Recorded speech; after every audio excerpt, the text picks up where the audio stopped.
So Harrison, what are you doing here, and what is this all about? Like, let's say for someone like me who doesn't follow this issue, doesn't know what's entirely going on, how would you describe it? Right, so right now up at Wet'suwet'en, which is up near like Smithers and Kitimat in northern BC, there's a pipeline, the Coastal GasLink pipeline, that they're trying to put through unceded First Nations territory. And the Wet'suwet'en people up there, their hereditary chiefs, which is their traditional form of governance, are opposed to the pipeline, and they've set up blockades to keep the pipeline workers from building it on their territory. They've been trying to build it right next to where they have a traditional healing center, like helping people who are dealing with addictions. They're trying to build it right through that territory, through the traditional territory without the consent of their traditional So it's government. straight through their community, and it's ripping it up, and that's, I guess, what's what a lot of the cry is about, from the sounds of it. Yes, Right. absolutely. And then what happened was, so last year they raided, the RCMP raided them, and they came in with snipers. I believe about 20, 30 people ended up being arrested. And now a report came out recently that the RCMP were told to use as much violence as they wanted against the people at the blockades. So now they've just started raiding again, so there's a lot of fear from the people up there because of what happened last time, how violently they were treated. Now, from the sounds that you guys are blockading, I got a alert on my phone from TransLink saying that there's multiple protests shutting down parts of Vancouver. Is that all you guys, you think, currently? So there are various different groups. So right now, like, Indigenous activists have been leading blockades of the Port of Vancouver down there. I was in Victoria over on Friday. There are Indigenous youth shutting down the legislature there, blocking bridges. It's happening all across Canada. Various places are being shut down, all led by Indigenous activists at the request of the hereditary chiefs from Wet'suwet'en. So they are really controlling or kind of leading the fight against the pipeline, and also shutting down things. They put out a call out for like an international kind of week of actions in response to the raid. So everyone's responding to that.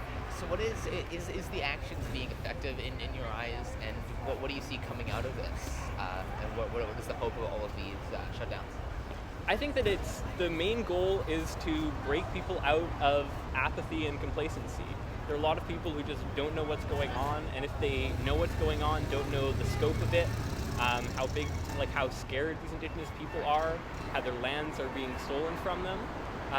So it's really just to like wake people up, to get them to care about the issue. And I think a rally like today, especially like blocking the intersection, can be really effective for that. Yeah, a lot of people I noticed were even asking the police what is going on, and they said that the pipeline thing. So definitely, it's directing more people to the cause and creating awareness of it. Like I didn't even personally know that this was going to be going on until a producer of mine told me that there's a protest here and you should cover it. So It's awesome. yeah.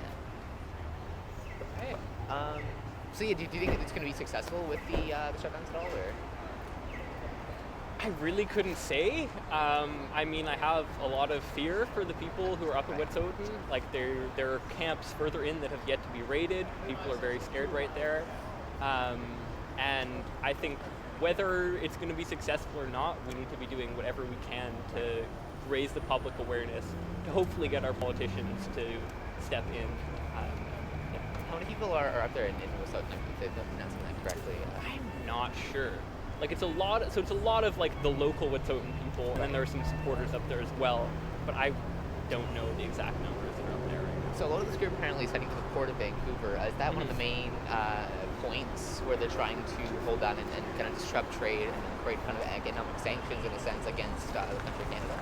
Absolutely, yeah. So that they've been blockading there for a couple days now. And it's really just like creating an economic disruption that hopefully will get awareness from the public and from our politicians. So I guess the hope is that if you guys disrupt the economy enough, they'll finally cave and allow you guys to have your rights. That's the hope, yeah. Definitely. Interesting. Thank you so much for your time. Also, are you from any specific organization that we can? So I'm an organizer with the Sustainability Teams and Climate Strike Canada. So we organize like the massive climate strikes here and across the country. They keep trying to shut down our fire, but we told them that they cannot mess with our ceremony. They can't come in here with Canadian laws and shut down our sacred ways, our sacred law, our rights.